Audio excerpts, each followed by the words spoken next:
Hello students, BMTC 134 अफ्रीक algebra का term and exam दिसंबर 2023 का question paper solution के series में मैं क्वेश्चन नंबर 2 लेके आया हूँ। तो 2A क्वेश्चन जो है वो देखते हैं क्या है।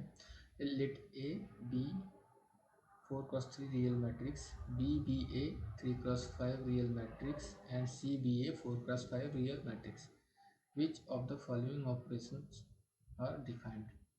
तो कह रहा है कि ए बी और सी जो है एक गिवन ऑर्डर के मैट्रिक्स हैं। एक 4x3 है, एक 3x5 है और दूसरा 4x5 है। तो इनमें से कौन सा ऑपरेशन डिफाइंड है? A into B minus C, B into A plus C transpose. ये डिफाइंड है कि नहीं?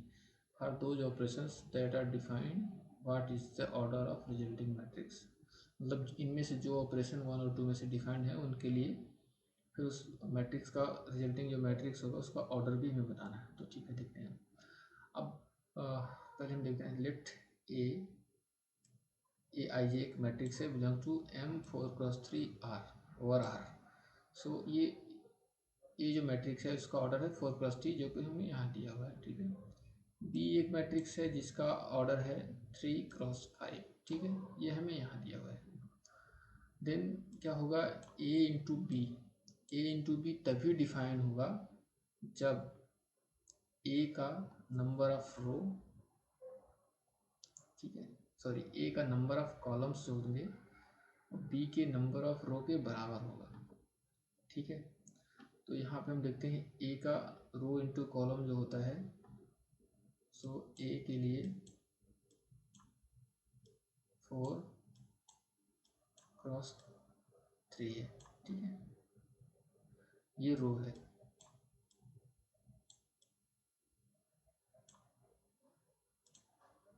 ये रो है और ये कॉलम है। और बी में क्या है? 3x5, 3x5। ठीक है, ये रो है और ये कॉलम है।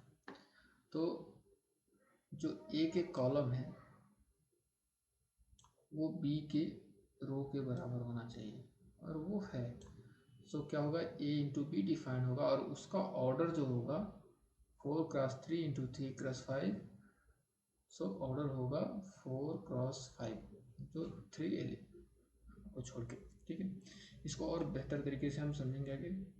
होगा 10 A vector matrix multiplication is defined only when the number of column of A are equal to the number of rows of B। ठीक है, इसको हम एक एग्जाम्पल के थ्रू समझेंगे। ए जो दिया हुआ है, चलो हम एक ऐसा मैट्रिक्स मान लेते हैं जिसका ऑर्डर है 4x3 दिया हुआ है। तो नंबर ऑफ रोज होगा 4 होगा, 1 2 3 4 एंड कॉलम जो है वो 3 1 2 3। अब हम और जो बी दिया हुआ है वो 3x5 है, तो 3 रो हो गए और ये 5 कॉलम हो गए। अब हमें 3x5, ठीक है, ये है। अब ए और बी का मल्टीप्लिकेशन देखेंगे तो हमें मल्टीप्लिकेशन क्या करना? मल्टीप्लिकेशन जो होता है वेक्टर मल्टीप्लिकेशन ऑफ दो मैट्रिसेस वो इस तरह से होता है। इस एलिमेंट का मल्टीप्लिकेशन इसके साथ प्लस इस एलिमेंट का मल्टीप्लिकेशन इसके साथ। ठीक है, एडिशन में है सारा। फिर इस एलिमेंट का मैट्रिक्स मल्टीप्लिकेशन इसके साथ। ठीक है, तो हमें ये मिलता है first element of the resulting matrix A B. ऐसा इसी प्रकार से ये सारे करेंगे, सारे एलिमेंट्स को हम फाइंड आउट करेंगे। तो ये पहला ये हो गया। फिर नेक्स्ट क्या होगा? इसके साथ होगा, इस कॉलम के साथ। फिर नेक्स्ट ये तीनों ही इस कॉलम के साथ, फिर इस कॉलम के साथ, इस कॉलम, जो आपको usually vector multiplication of matrix पता होगा। ठीक है, इस प्रकार से देखेंगे हमें एक ऐसा मैट्रिक्स मिलेगा। ये एलिमेंट्स जो मैंने एज्यूम किया है 1 1 1 सिंप्लिसिटी के लिए, तो ये जस्ट एक एग्जांपल के लिए है। तो मैं जो रिजल्टिंग मैट्रिक्स मुझे मिलता है ए इंटू बी, वो मिल रहा है मुझे 4x5 का। बस मुझे ये ऑर्डर से मतलब है फिलहाल। नाउ देखेंगे ए बी का ऑर्डर 4x5 है और सी का ऑर्डर 4x5 है, जो कि फर्स्ट हमारा ये दिया हुआ ना, फर्स्ट प्रॉब्लम जो हमारी है ये ए बी माइनस सी। तो जब ऑर्डर सेम है तभी हम मैट्रिक्स का एडिशन और सब्सट्रैक्शन कर सकते हैं। तो क्योंकि यहाँ ऑर्डर दोनों सेम है, ए बी का और सी का, तो ए बी माइनस सी क्या होगा, डिफाइंड होगा। And the order of A B minus C is 4x5। ठीक है, अब हम आते हैं नेक्स्ट, जो अगला प्रॉब्लम दिया हुआ है उस पर देखते हैं क्या है।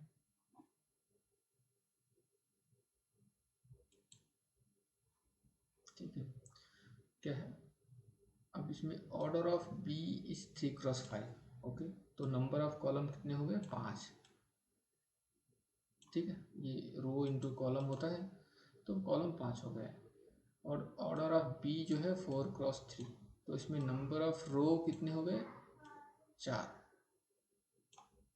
ठीक है, अब क्योंकि मैट्रिक्स मल्टीप्लिकेशन तभी डिफाइन होता है जो पहला मैट्रिक्स होगा उसका कॉलम दूसरे के रो के बराबर होना चाहिए। तो 4 इज नॉट इक्वल टू 5 है ना, 4 इज नॉट इक्वल टू 5, मतलब ये 4 इक्वल टू 5 है। तो हम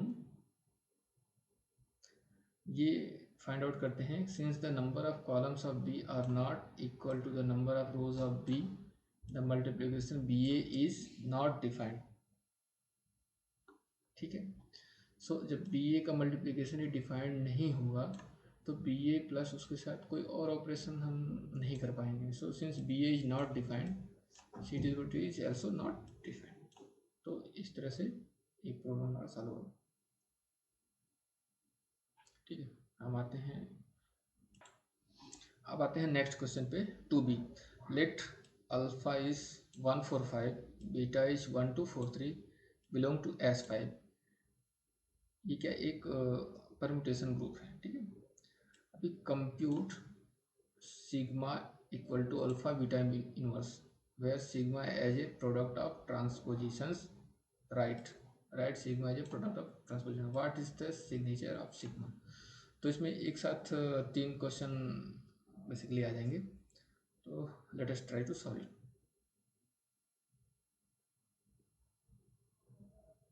ठीक है, देखते हैं।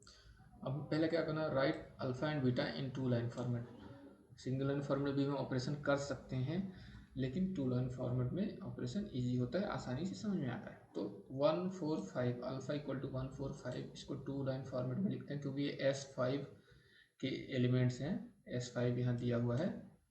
तो 1 2 3 4 5 इसलिए लिखेंगे। अब हम देखेंगे 1 इज गोइंग टू 4, सो हमने 1 इज गोइंग टू 4 लिया। नेक्स्ट 4 इज गोइंग टू 5, तो हमने 4 को 5 के साथ मैप कर दिया। नेक्स्ट, अब ये 5 के बाद यहाँ कोई एलिमेंट नहीं है, बट ये साइक्लिक फॉर्म में देखा जाए तो 5 गोज टू 1। ठीक है, सो 5 गोज टू 1, ये हो गए 3 एलिमेंट। अब बाकी 2 और 3, ये 2 एलिमेंट के बारे में यहाँ कोई डिटेल्स नहीं मिलता है, तो इससे हमें ये पता लगता है कि ये दोनों एलिमेंट एक दूसरे को सेल्फ में ही मैप हैं। 2 is mapped to 2 and 3 is mapped to 3। सो इसको हम एक ट्रांसपोजिशन या सॉरी जब 1 लाइन फॉर्मेट में लिखते हैं तो इन्हें हम छोड़ देते हैं। तो ये अल्फा की वैल्यू हमने 2 लाइन फॉर्मेट में इसे लिख दिया।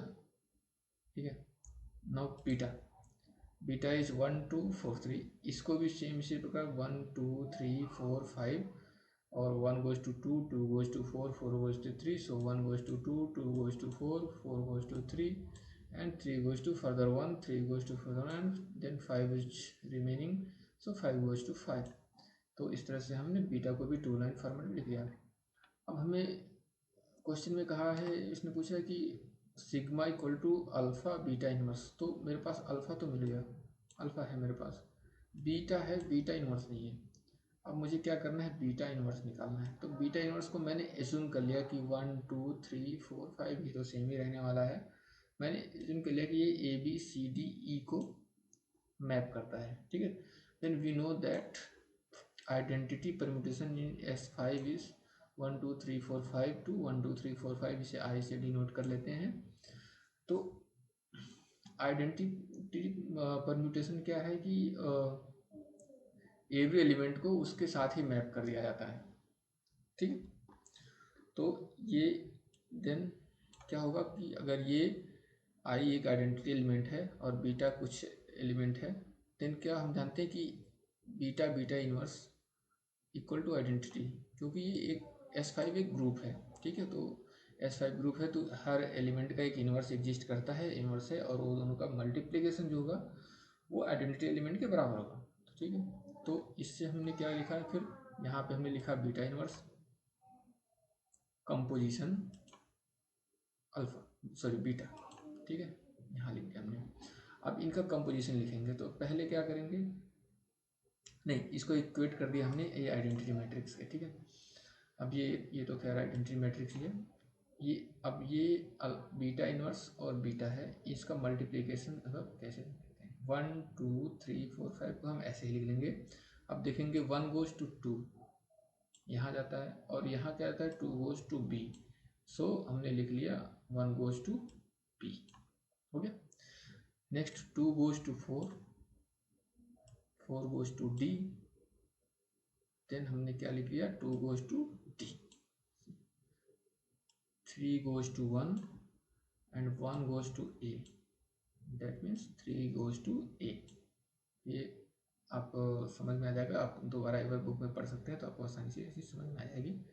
Next 4 goes to 3 and 3 goes to C, then 4 goes to C। now 5 goes to 5 and 5 goes to E, that means 5 goes to E, okay। now I have two sides, left hand side and right hand sides. तो अब हम compare करेंगे तो यहाँ से A B D A सी ई की value इसके बराबर होगी, ठीक है। तो next on comparing both sides we get A equal to 3, B equal to 1, C equal to 4, D equal to 2 and E equal to 5। Then हम बीटा इनवर्स में A B C D की value रखेंगे और हमें ये beta inverse मिलेगा। Now हमें question में क्या पूछा है, sigma equal to alpha beta inverse, तो हमने यहाँ अल्फा लिखा, कंपोजिशन बीटा इनवर्स। ये अल्फा इंटू बीटा मीन्स यहाँ साइक्लिक ग्रुप जो सॉरी सिमेट्रिक ग्रुप है इसमें कंपोजिशन ही होता है, ठीक है। तो अब हमने इसको सेम फिर 1 2 3 4 5 लिखा हमने, फिर सेम जैसा पहले मल्टीप्लाई किया था वैसे किया, 1 goes to 3 and 3 goes to 3, so 1 goes to 3, then 2 goes to 1, 1 goes to 4, then 2 goes to 4, 3 goes to 4, 4 goes to 5, so 3 goes to 5, 4 goes to 2, 2 goes to 2, then 4 goes to 2, 5 is mapped to 5 and 5 is mapped to 1, so can you complete 5 to 5, then we come here 5 and find that 5 is going to 1, so 5 is going to 1, okay. ये हो गया। अब इसको ये तो 2 line format में है, अब इसको सिंगल लाइन फॉर्मेट में लिखने के लिए क्या होगा, हम लिखते हैं 1 goes to 3, तो हमने 1 लिख लिया, यहाँ 3 लिख दिया, ठीक है। नाउ इसके बाद क्या करते हैं 3 goes to 5, तो हमने 3 के बाद 5 लिख दिया। फर्दर देखेंगे 5 goes to 1, so 5 goes to 1, तो ये एक साइकिल कंप्लीट हो गया, ठीक है। अब इसके बाद बचता क्या है 2 goes to 4, तो 2 goes to 4, हमने 2 लिख दिया, goes to 4।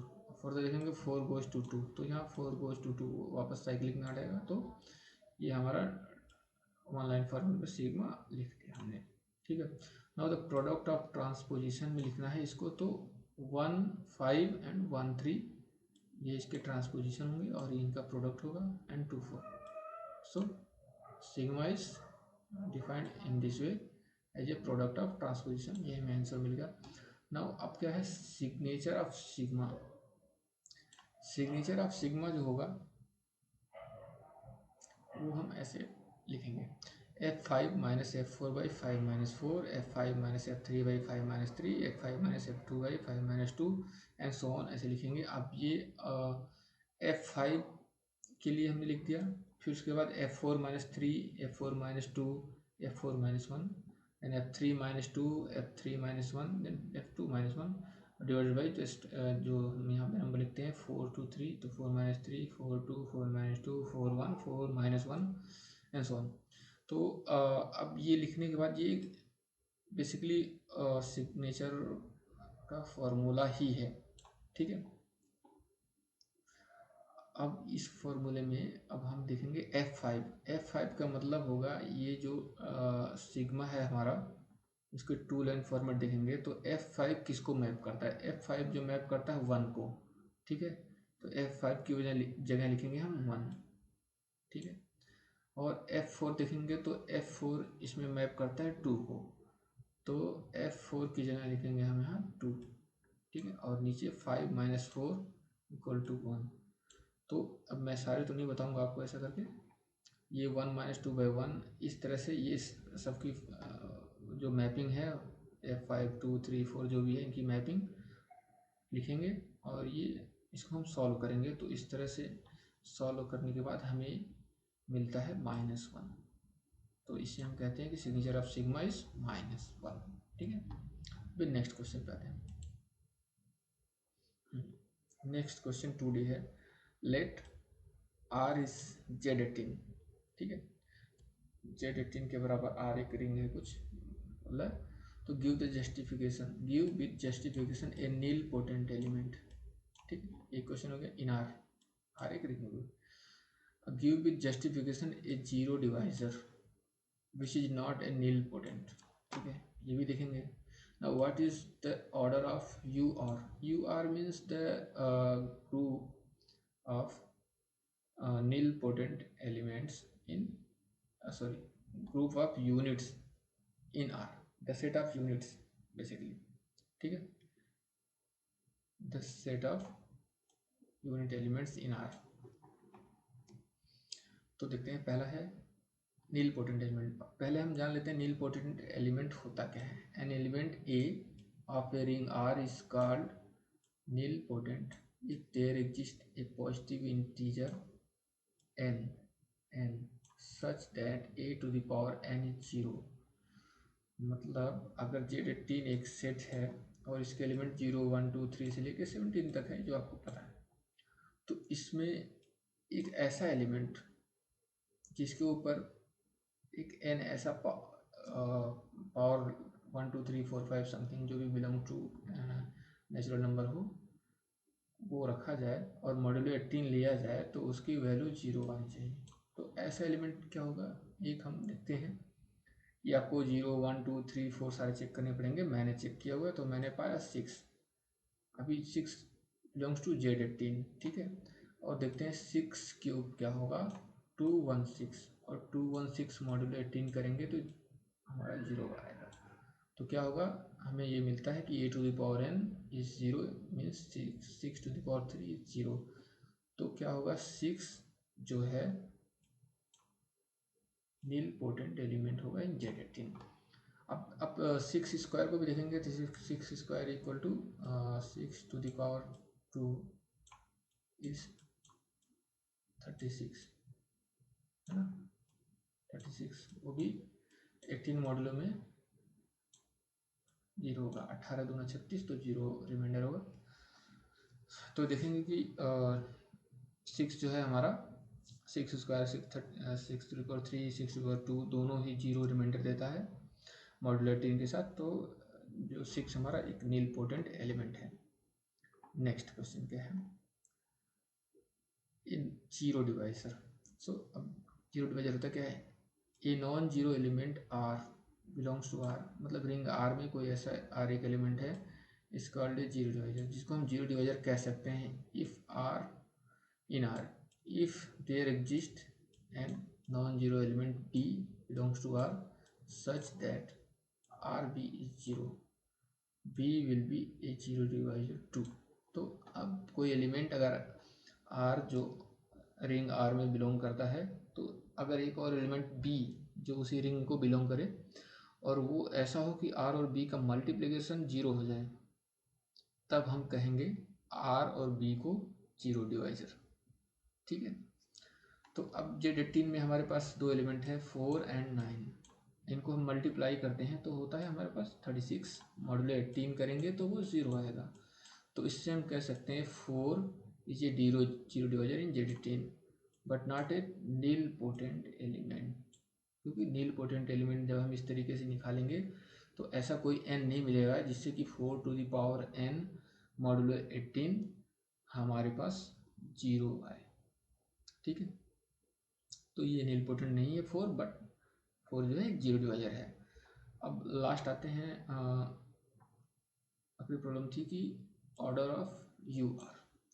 So U R क्या है, we know the U R is the set of unit elements in R equal to Z18। Z18 में जो भी यूनिट एलिमेंट्स होंगे ना, उनका जो सेट होगा वो यू आर से प्रदर्शित किया जाता है, यू आर।